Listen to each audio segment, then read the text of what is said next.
We can add this in. Chuk, chuk, chuk. Yep, you're there. And then we can start stream. That's live. All right. I mean, I think that's an interesting pattern. If you think about it, like that, even though it's just a concept, conceptually, it's actually a pattern that's really kind of fascinating. Yeah, so we're live right now with these guys, and let me put that, and then I'm gonna go and do this thing too. Double check Boom. that.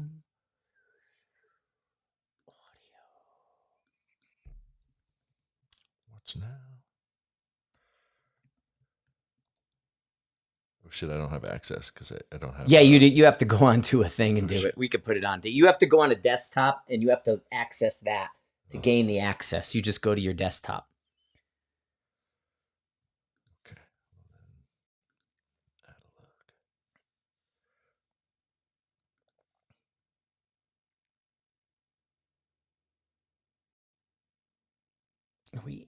Am I in the sniper's hide? Yeah. So we're there. All right. So we can go and talk small, medium, and large, and then get that going, and then I can start sort of the podcasty thing. I think I got us muted here, so we're pretty good and all that. And then boom, we're up. You ready? Sick. Let's do it. All right. We'll go into podcasting. Is this on? Yeah, you're all on. Yeah, you can watch right there. Okay. You're number 2.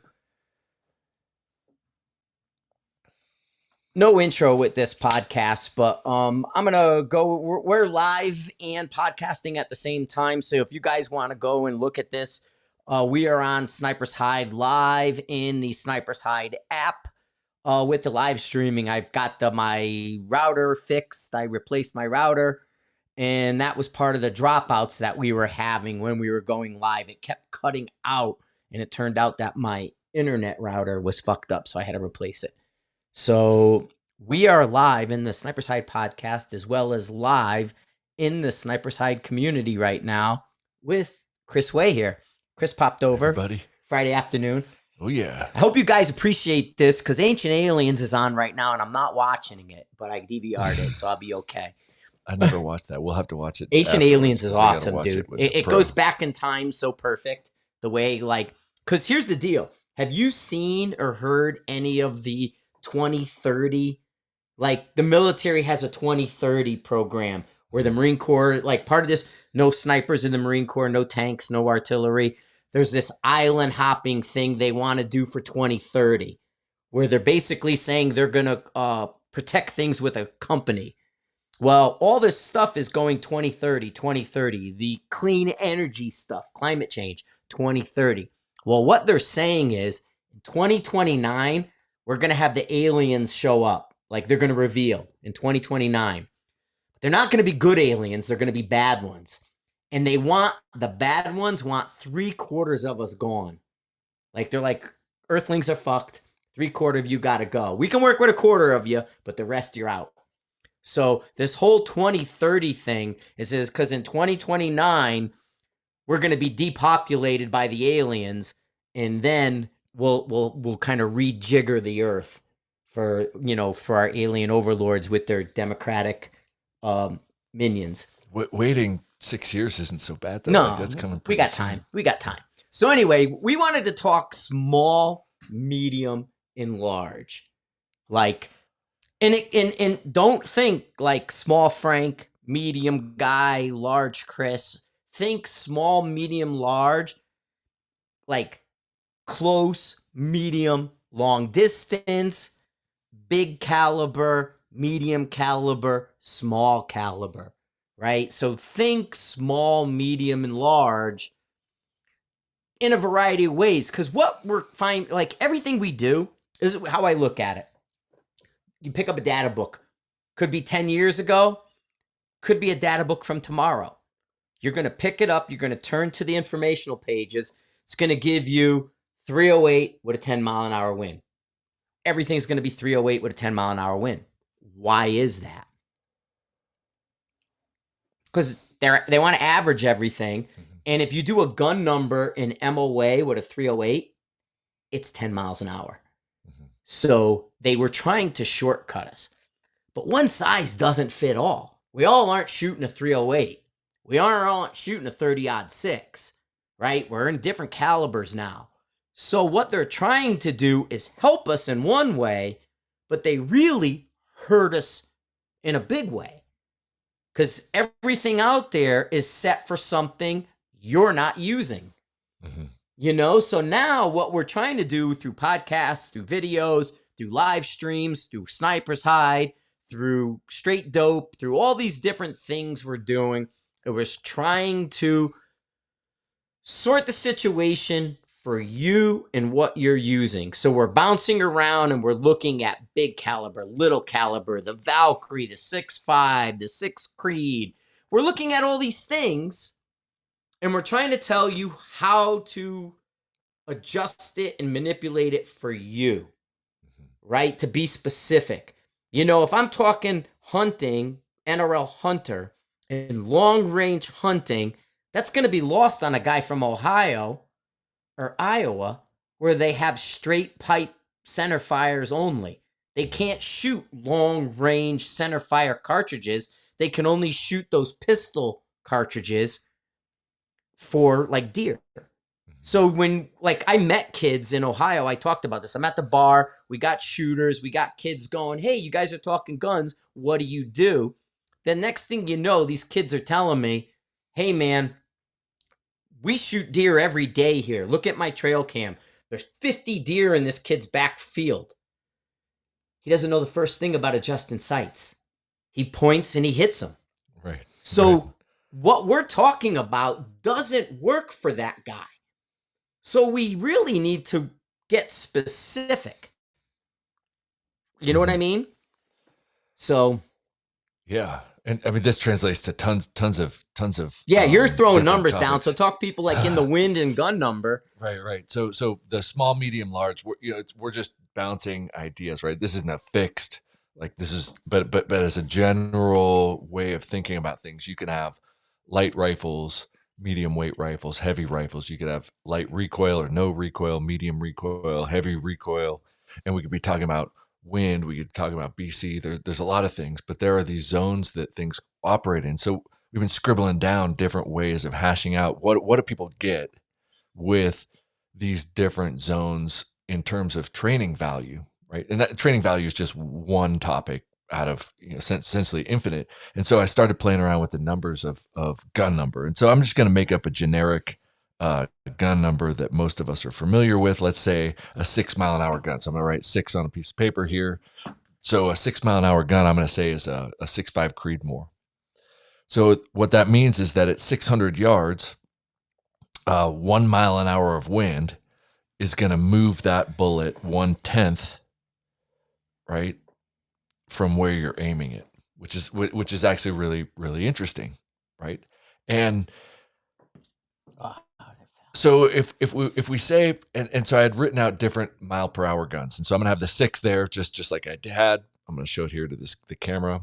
Underneath it, I'm gonna write a 4 because you mentioned a 308, and I can think of 308s as a 4 mile an hour gun. Mm-hmm. So at 400 yards, right, at 400 yards, 1 mile an hour of wind difference is gonna move that bullet 1/10, right? So at that gun's distance, right? If it's a 6 mile an hour gun, it's at 600 yards. If it's a 4 mile an hour gun, it's at 400 yards. But 1 mile an hour of wind difference is going to move that bullet 1/10 in your sight. So you could adjust wind. If you knew it was 10 miles an hour of wind, you would, at that point, you would hold 10 tenths or 1 mil from where your point of aim was. And that 10 miles an hour would move it appropriately. And just like Frank said, you're right, a 4 mile an hour gun for a 308 with 10 miles an hour of wind is going to be 1 mil. So the math works out really well. So what I think is interesting about the small, medium, large is if we take our gun number and we cut it in half, right? So for the 6.5 Creedmoor, we got 3. For the 308, we have 200 yards, right? And then, right, we make that kind of a span and we call that small, right? 300 or if 6 is even or 400 is even, but then if we double it, so we say, well, the 6 is going to be 12, the 4 is going to be 8, And then if you look, then it's going to be 3, 6. We could put 9 in there and 12. 2, 4, 6, 8. That brackets 3 windows, right? So for the Creedmoor, you got 300 yards to 600 yards is a zone. 6 to 9 is a zone, and 9 to 12 is a zone. Then for the 308, you got 2 to 4 is a zone, 4 to 6 is a zone, and 6 to 8 is a zone. And so if that is small, medium, large, we got these zones that ballistically different things happen, right? If you're shooting a 308 between 6 and 800 yards, you're probably going to see similar effects than with a Creedmoor shooting 900 to 1200 yards. And these zones, you're going to shoot them different than somebody in this close range, like 200 yards to 400 yards or 300 yards to 600 yards. So I think thinking about what you're training in those distances is categorically different, right? So I talk about shooting paper at 100 yards because you understand your system's accuracy, your load's accuracy, all of the little gadgets accuracy. Your fundamental ability gets measured at 100 yards. But then you hear people saying, well, I want to see what happens at 300 yards, right? Or in this zone.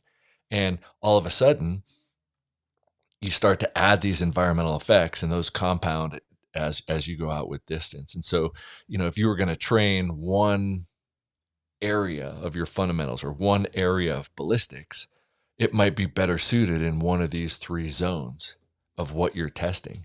And so if you're training or you're measuring people, I think it's good to keep in mind which zone and what calibers those people are shooting for the things that you're testing specifically. Because if I wanted to test somebody's natural point of aim, I'm probably not going to go in the 900 to 1200 yard category to test somebody's natural point of aim consistency, because it's more likely what we're able to measure at that distance is environmentally related, And ballistically I want to related. jump in real quick. An MPA drill we used to do at Rifles Only.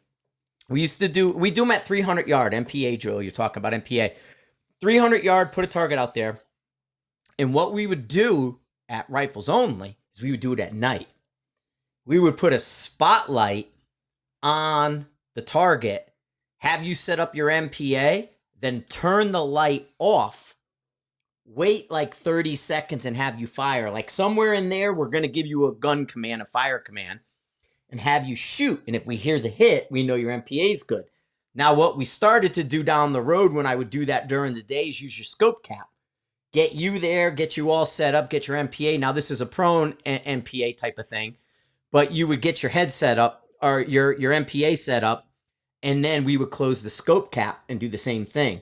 So you basically MPA on the target, everything's good, close the scope cap, and then say fire 10, 15, 20 seconds down the road. That's awesome. And that was an MPA drill we would use. But we would do it at night because we would need a drill to do at night because you're going out to shoot at night. So have a couple things to do rather than one stage. And so MPA drill was one of them we would do.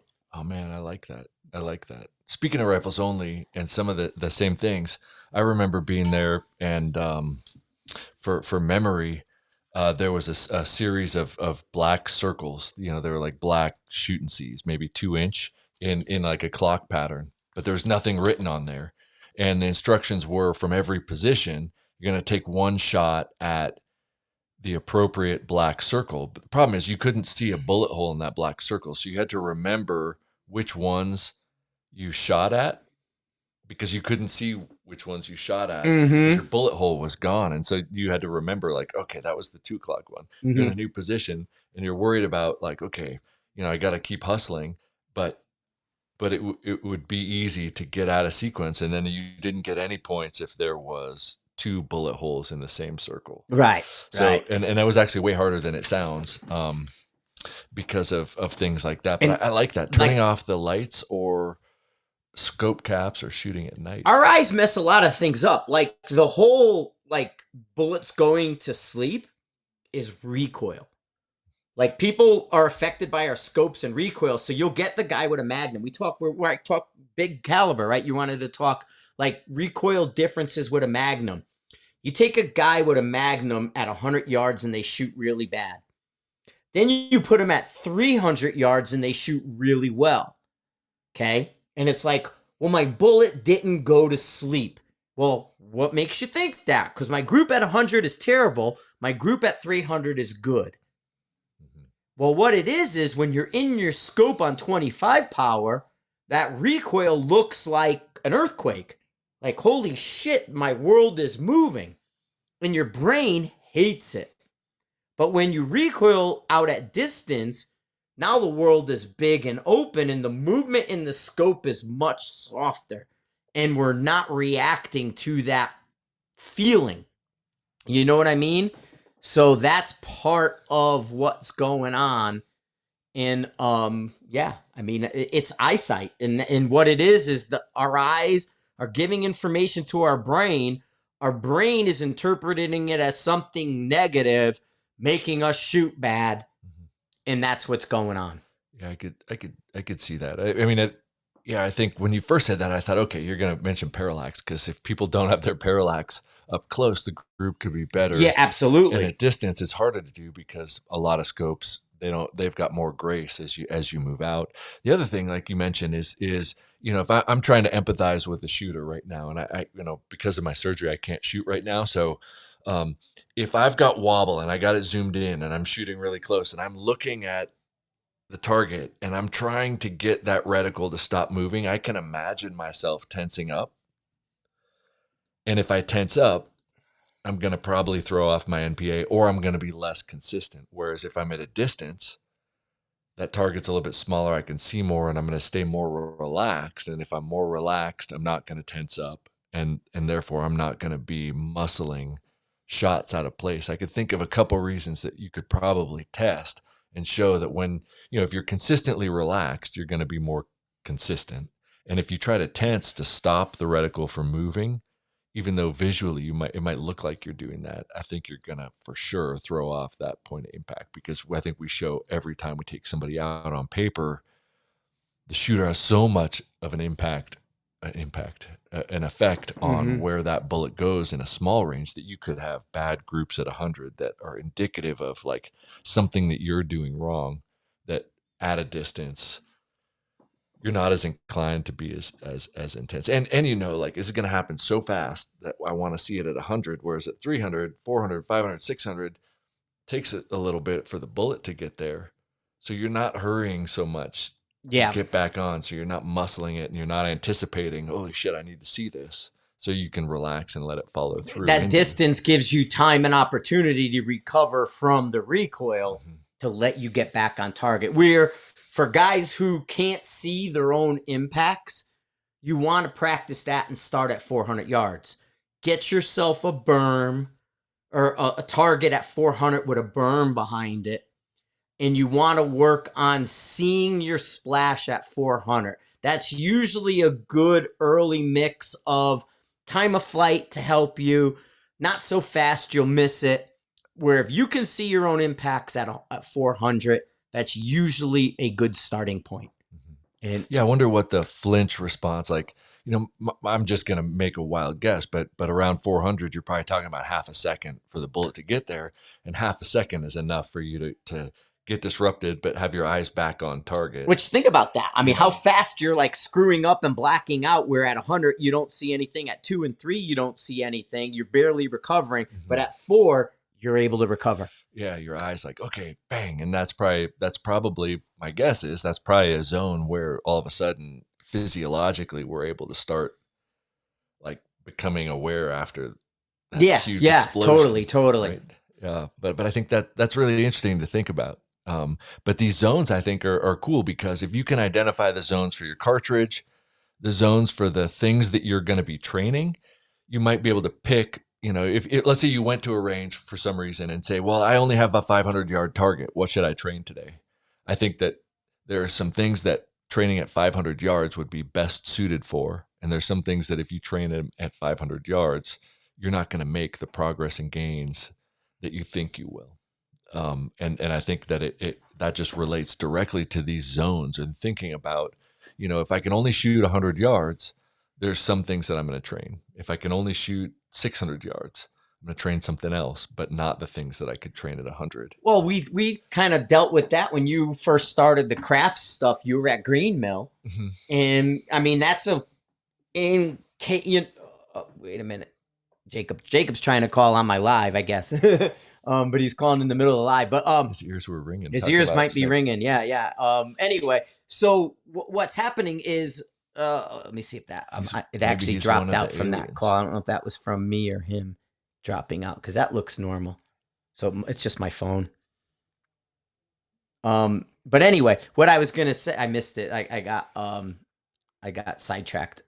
100 yards, Green Mill. 100. Oh yeah, 100 yards green mill. So you were doing all your work at 100 yards of green mill, Mm-hmm. and then you realized I need wind Mm-hmm.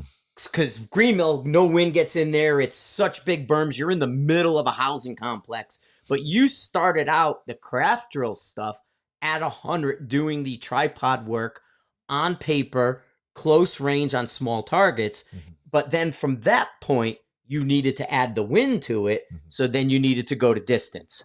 Exactly. Exactly. And at distance, I think a great entry point is the distance of the gun number of your gun, because then deviations you can measure in tenths. If you're using a mil reticle, and every tenth is going to be a deviation of a mile an hour. Of course, I mean, some people are going to say, well, that, you need to take into consideration your group size and stereo deviation and so on and so forth. But mathematically, those averages will be a tenth per mile an hour, plus or minus, your addition to that. But that's kind of how it works. And so then you're going to be able to start getting metrics that are associated with a measurable thing. And also, if you're shooting really tight at 100 and you want to be able to diagnose fundamental errors, but your groups are so good, you need to push it out. So people a lot of times ask me, like, well, I what happens, or if they shoot 22s or something at close range, and they say, well, here's my craft group, but it's just this little hole in the middle of the diamond. I say, well, shit, shoot it at 100 yards instead of 25 or 50, Mm-hmm. because you need it to open up to see what's happening. So,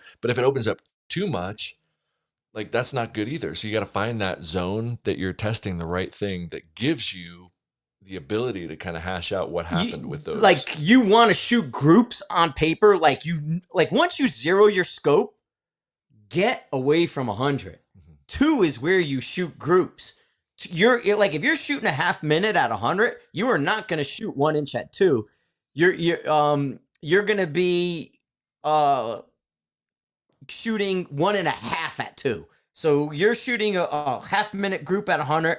You go to 200 on paper, you're going to be a minute and a half probably. You're not going to be 1 inch.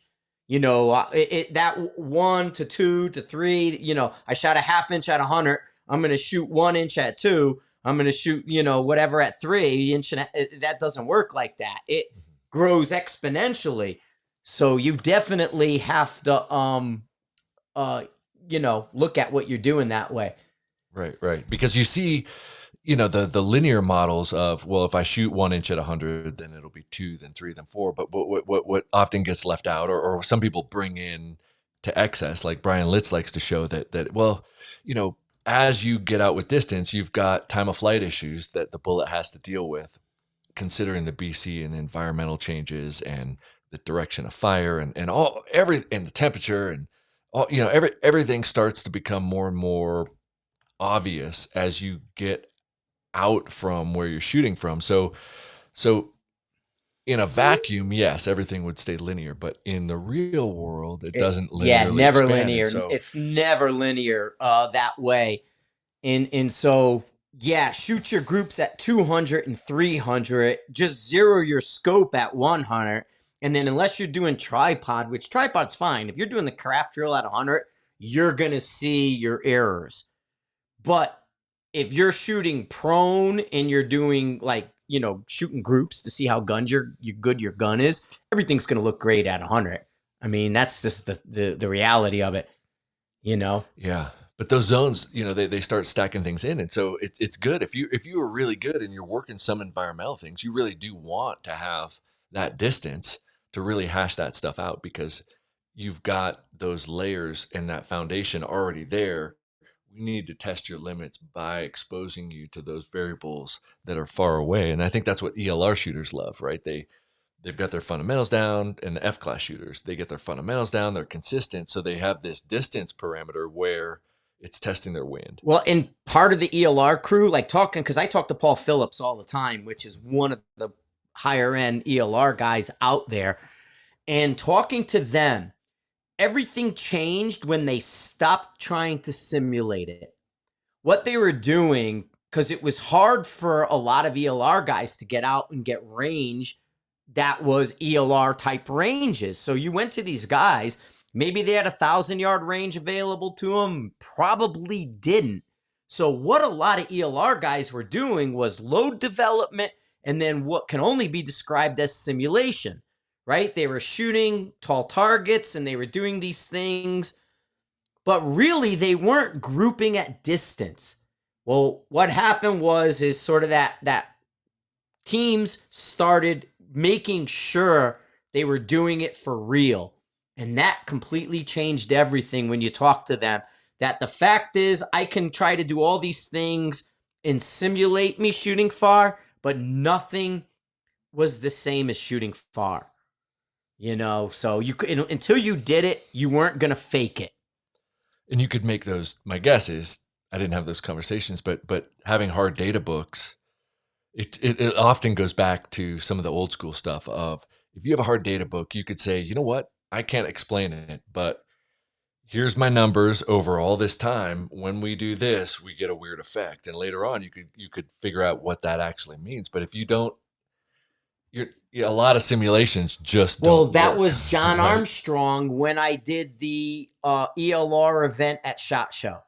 So they had a published years ago, a published ELR event, SHOT Show. It was going to be right before. I volunteered to RO it. I was the only RO. I ran the line. I saw every single shooter. So we go out to a front site. We're getting ready to do the ELR. One of the competitors, his ELR gun didn't show. He wasn't ready.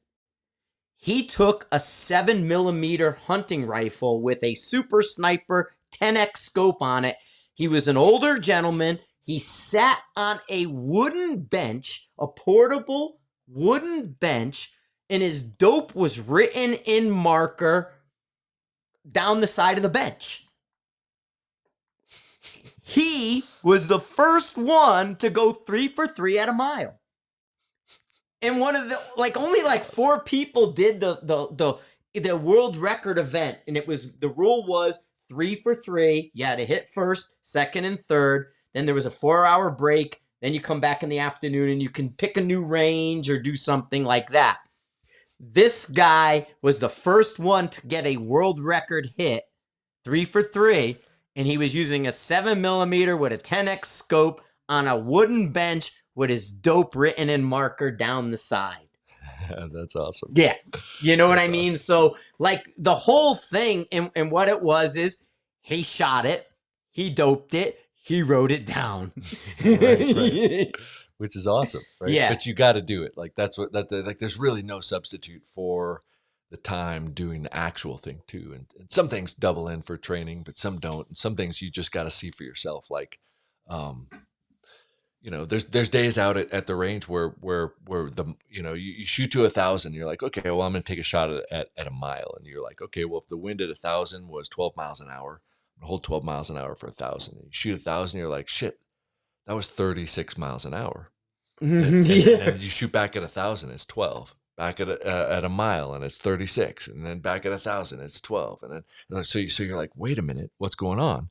And then you start thinking about wind shears and the max ordinate of the bullet, and you say, when the wind's coming from the northeast, it's often double or triple what we see at 1,000 when we go to a mile, and that's just the trend that you see from wind from the northeast. But when wind's coming from the southwest, it's going to be the same at 1,000 as it is a mile. And it's like, okay, well, you don't know that until you've shot it. And there's really no other indicators other than, well, we're going to either hit it or be really close, or we're going to be off by triple the wind speed, or something like that. But you write it down, and then now I know when the wind's coming from here, if we're going to take a shot out there, if the wind's coming from specific directions, oftentimes the max ordinate, the winds there are going to be much higher than, and for whatever reason, that east-west versus west to east, the wind speed in one of those directions is much different as you go up in the air. And so there's no substitute for actually doing it and just knowing, Yeah, man, totally. I'm this is answering. Somebody's calling they're calling the key slot on the AI. I did a picture of Laura's rifle with oh the yeah. key in the ATX has the key slots that point up, Mhm. and so they're calling it Dick Mod, and they're saying you're erect Dick mods and stuff, and but yeah, they work, man. It's just being funny. I just thought it was hysterical. Yeah. And then actually what kind of kicked this off is just talking about, we were Frank's like, oh, I think it's three categories, like small, medium, large. And I was thinking, man, there's some things that are these kind of dichotomous ways of training that you can't, like, so I had written down heavy recoil versus no recoil, and I get that question a lot, and this, we could probably hash it out into three, and then we did for the air rifles, 22s and center fires, as like a triple instead of a double. But It's almost four because when you get into magnums, like we'd yeah. almost have to take the 22s and blend them with the air rifle a little bit, but they're Mhm. not exact. Mhm. And then when you get to the center fires, you gotta. So there's really a fourth category in the magnum world. But the magnums, depending on how heavy you make it, you can almost get away with a center fire hold on it. Where you run into a problem with the magnums is when they're too light.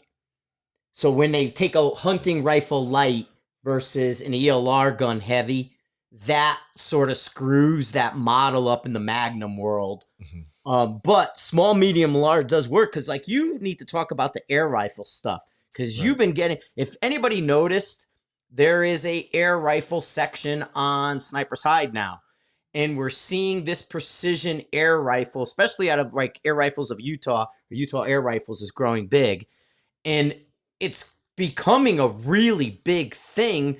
Like everybody that saw the 22 stuff take off, the air rifles are doing a very similar. So you can get Yeah. into what you noticed with the recoil with them. Yeah, I went out and shot with the Utah Air Gun guys and with Boyd Linder, because I'm fascinated with what you can train with air rifles, not only in and of themselves, but as trainers for center fire stuff. And you often hear kind of people going one of two ways. One, they go to a heavy recoil, and the other one, they go to light. And I think they train fundamentally two different things. So let's talk about the air rifle observations. They have no recoil, like literally no recoil. They've got less recoil than a 22. So if you shoot a 22 and you're like, this has no recoil, the air rifles have no recoil at all. They're actually backwards because of the way the spring and air works. Like the spring ones, that's why it breaks scopes. Because the spring in an air rifle works backwards on like the spring model ones, and Mm. they'll break a centerfire rifle scope because the recoil's in the wrong way. Mhm. And so that's why, like, when they make these other rifles for air rifles, it's very specific. Hmm.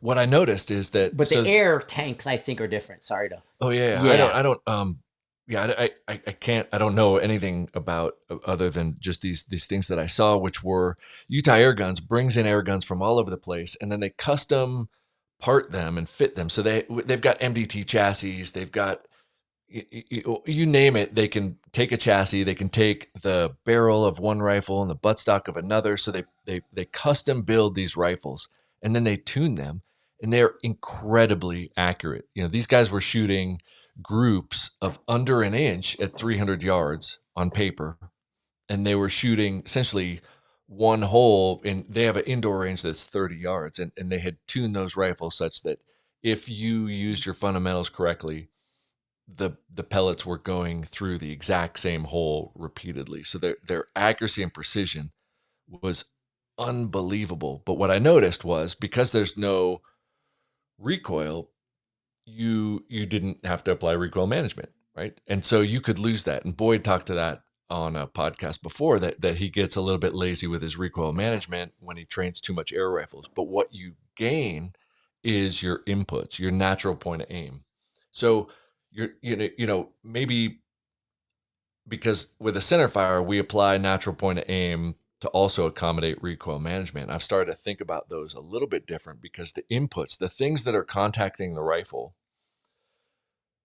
the way that you drive them, any movement is going to cause a deviation in where the bullet's going. And so that component of the air rifles, I don't think you can rival it. If you want to be consistent with where you grip it and how you connect to it, that pellet will deviate every minor change that you do. And so a consistent air rifler is one that gets on the rifle and shoots it exactly the same. The bullet will go through the same hole over and over and over again. But if you grip it, Index marks. yeah, totally. And so they had marks, and people like Josh Lemon, his centerfire rifle has all this Sugru on it so that he could index just perfectly. But if you index different, and I did the test, shot hundreds and hundreds of pellets, indexing slightly different. Where was this finger, this pressure, and you could track where the pellet was going.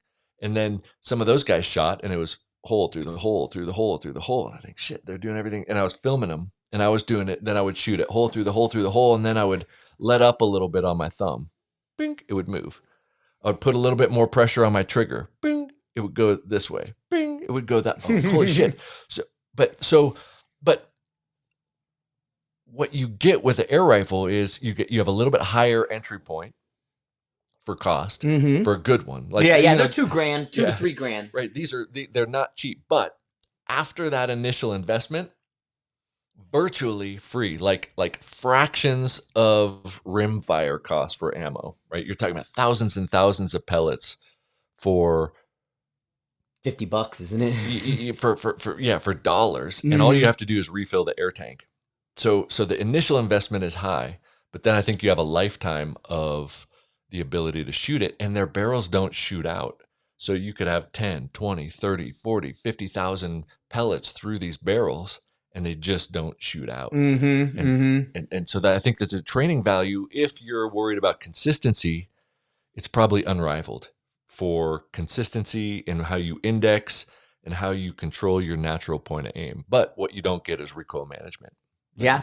I mean, and that's the key is we're the precision rifle guys, right? So we want to look at these different rifle systems and how we're addressing them because it's totally not one size fits all. We have a small, medium, and large component to this. The air rifle is the smallest amount of influence you want to use. You know, you go to the 22s and it's different. Then it's like bench rest, right? What is a bench rest guy trying to do? Get as far away from that rifle as he can when he shoots it. They want something that actuates that trigger without them touching it. So it's an engineering race, right? And then we go into what we're doing and we're all influenced. We're all over that gun. We're like on it, and maybe playing these different disciplines will allow us to find these little keys, right? I mean, there's keys scattered all over the world, and we're running around trying to find these keys to make things go a certain way. And that's what Chris and I are talking about. I mean, recoil management, I mentioned this a million times. Recoil management tells the bullet where the barrel is on release. If I recoil different than the other guy, my bullet's going to go in another place. That's why people in the past had different zeros from each other. He manages recoil one way, I manage recoil a different way. Now we all try to get straight and square behind a rifle and try to do things the same way. You can find picking up Chris's rifle, my rifle, your rifle. We're very similar in our groups today because we all shoot the same, you know, and that's what's going on with this world. Yeah. What I think is great for our classes, though, is that a student's now going to be able to come out to us, and they're going to shoot paper and do some things, and we say, okay, they have an issue that we need to diagnose.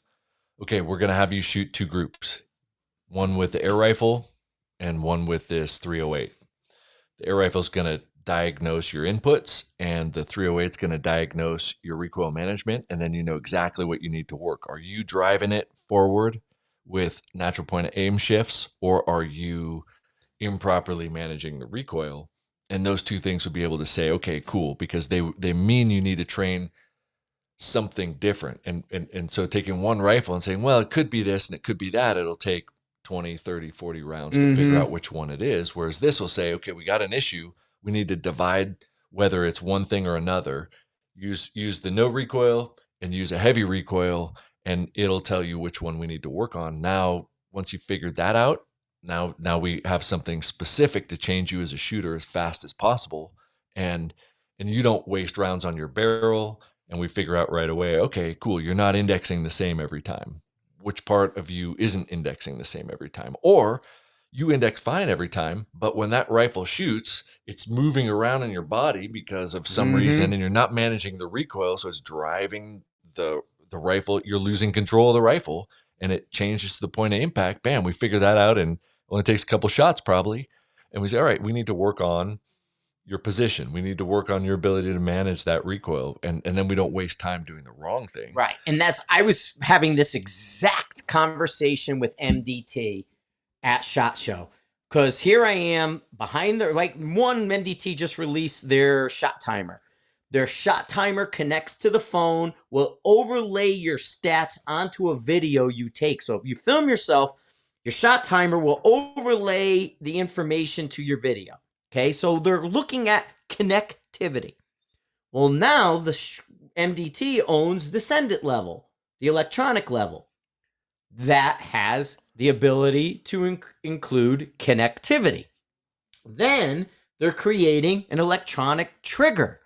Their electronic trigger is also going to have connectivity and will register your trigger press, your pressure, your sustains, and your dwells, right? So it's going to know how long you were on the trigger, how much force you applied in which directions, and what's going on with that.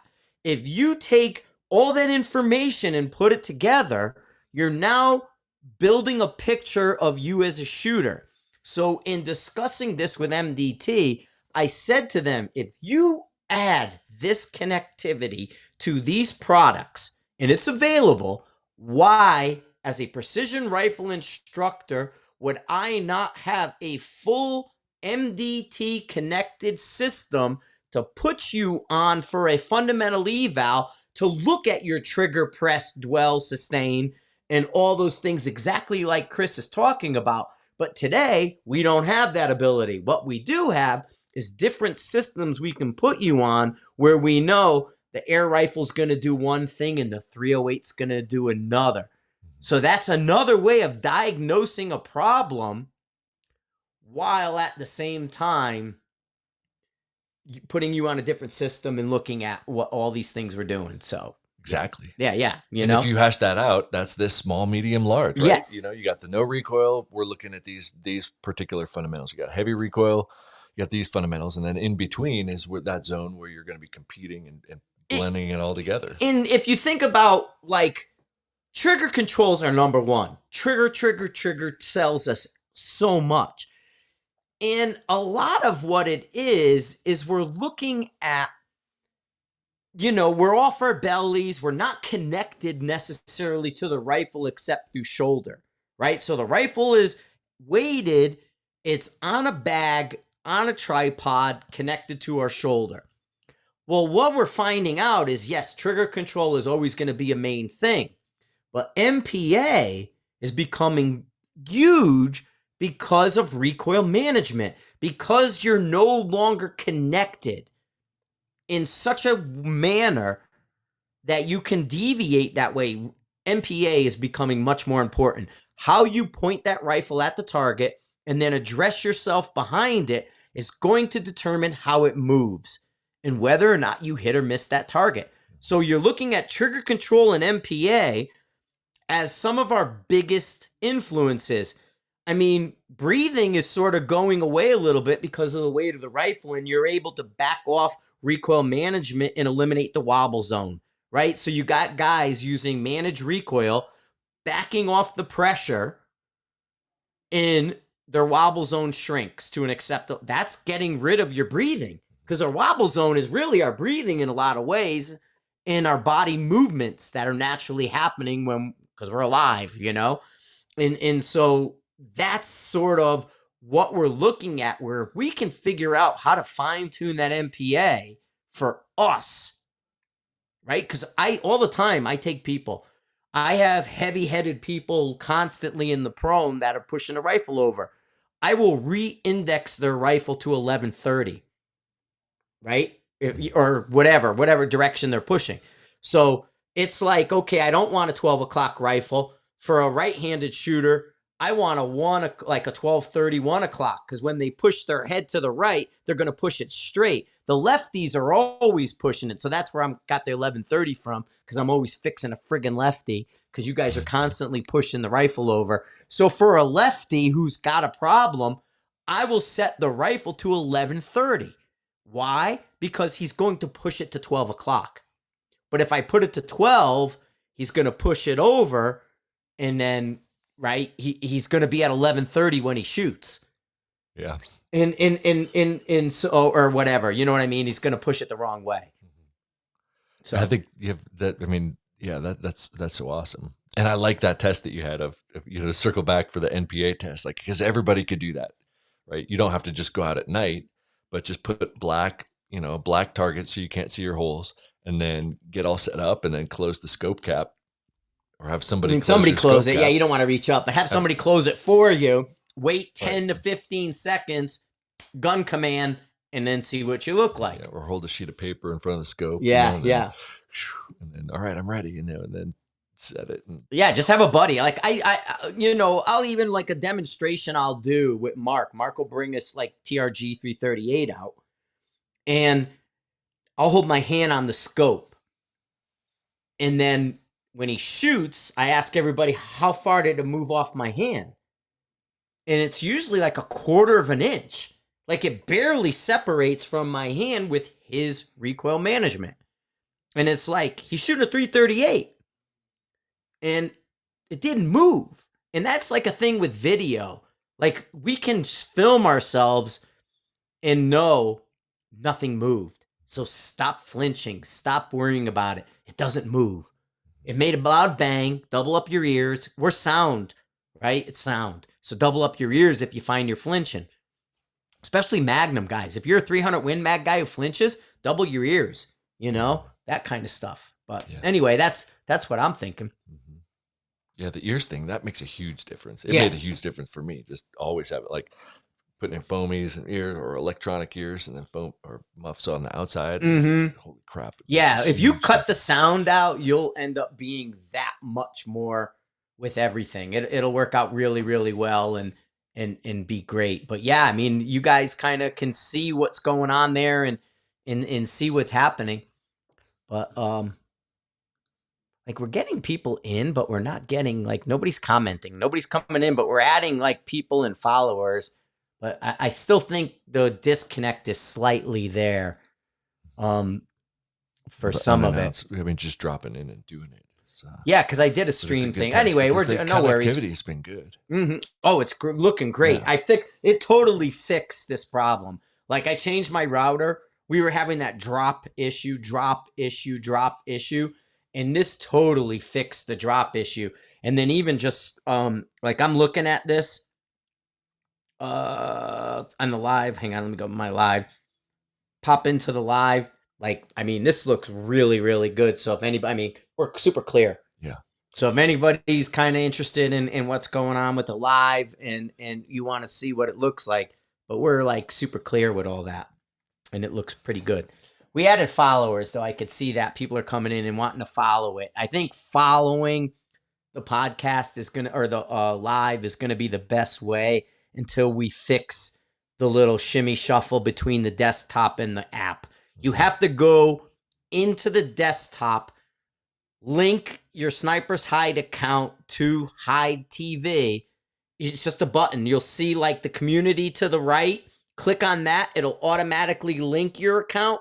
And then once it's linked, going into the app, it'll fire right up. But if you're turning the app on because you see the live and it's telling you you're not connected like Chris is, it looks like this.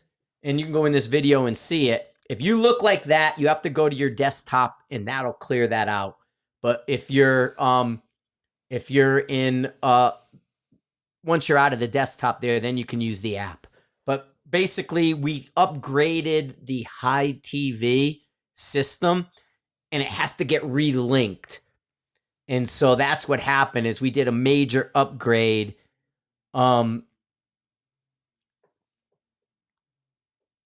Yeah, and I got Surgeon George texting me. Hang on about the new Seekins mount. The new Seekins mount is awesome. Oh shit, what is this doing? I wanted to get him. Hang on. He's asking questions. Oh, Jesus Christ. We should cut this, and then we should try to pull Jacob in and see if we can get a live. Yes, I with gotta multiple link people, Jacob. and So we'll Jacob just start a second called. one. Yeah, so I have to I'm gonna be able to bring people in, but I have to set their account up ahead of time that he's a manager account so he can live in with me. But in the future, I will be able to bring as many as 50 people in on the live. The bitch is I can't just pull a random person in on the live. I have to make them a manager to access the backside. Right. Gotcha. Like I can't, like they have to access my backside. And so that's the only thing, but I will be able to try and get. That's OnlyFans or fans only. Yeah, we'll do like fans only. Because even this, backside? there is a way to call, like what we did earlier when I screwed that up. That was a call in. Oh, so like I guess that makes sense because your phone is like end call. Mm-hmm. End call. Like what? Yeah, so there's actually a lobby feature and a thing I got to learn how to use. I did a training on it on Wednesday and I still screwed it up somehow. So, yeah, I mean, we're working good and we got it working well now. But yes, there are so many things we're going to be able to do with this live system. And like I said, the picture looks great. I'm going to be able to take it out to the field. We just need weather to fucking cooperate. We've had the worst weather in the last 2 weeks on the planet. Like today's like 35-mile-an-hour winds. There's a sandstorm around the corner. Yeah, it's just like, nasty. It's like Dune out there. Yeah, but also too for it's gonna snow on Tuesday. Yeah, it's gonna snow and but anyway, the other thing too is you guys listening to the podcast, the Sniper Side podcast. Or the Everyday Sniper podcast, I guess, right? You can go into the High TV and watch this. So if you're listening to it on the podcast, you're hearing it at the same time. But if we do a live that is not connected to the podcast, well, then you can go into the High TV and it archives the videos. So you can go back and listen to us, watch us, have us play in the background. And you don't have to watch the live in the moment because they are all archived and saved. And so we have all that going on. It'd be good to figure out like when the most people would want to watch it live. And we just make a regular, like we're doing this, Fridays at 5 p.m. or Wednesdays at 7 p.m. or yeah. Well, and that's the thing is we're definitely going to want to get a schedule. Cause like I said, I want to eventually turn the lives into more like a TV channel. So guys that this would be like a TV show for you and you'll be able to tune into that time slot. I kind of been all over the place cuz we're working through what days are available and what we can do and all that, but eventually we will get other people to be able to access the live. We will get groups and I want it to be sort of like the High TV, which is why I build it as High TV, that you'll know on Wednesday at 6:00, Chris and Frank will be on, unless I'm away or something like that. Or on Friday, maybe Chris Roberts is going to be on, or Way will be on Monday and this guy will be on here. And that's eventually where I want to go with this. Now, because we did this kind of midstream upgrade and I have to relink everything the way that I'm doing where some people are missing the stream and other people are getting it. Once that's corrected, what it'll be is, hey, Frank and Chris or Frank or whoever's going live, you'll see the notification at the bottom of the app. It turns red and then you'll be able to do all that stuff. But that's where we're going with all of this. Yeah, it's exciting. Yeah. Cool. Hey, I'm going to end the podcast, guys. You guys with the podcast, go on. We got you your hour in there. Thanks for listening. Thanks for sharing. Thanks for being part of the Everyday Sniper podcast. Hopefully this will work out pretty good for you that we did it both like this. But let me know. Give me some feedback. Tell me what you think, and we'll go from there. But thanks for being on the Sniper's Hide Live with the Everyday Sniper podcast. Here we are. That one's done. And then we're in the live still. Sick. Yeah. So and then we can see what's going on with the lives and everything. And so boom. We'll just have to get it so we can, and I did share it, so there is a link and you can share. So eventually we'll move it around and share the links so you guys can access it. The only thing is right now at this minute, if you find you're disconnected from Hide TV as a user and you have a supporter account, you have to use the desktop to reconnect them. You can't just reconnect on your phone unless I think no, I can't. I guess Casey is commenting.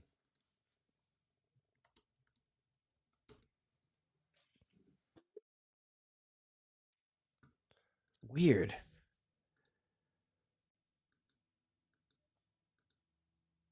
Nope, I don't. Oh, there they Oh, come. They shit. just showed up.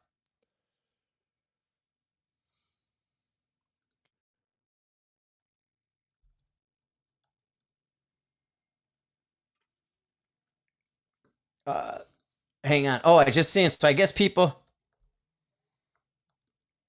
7 pound, 300 Win Mag has recoil problems.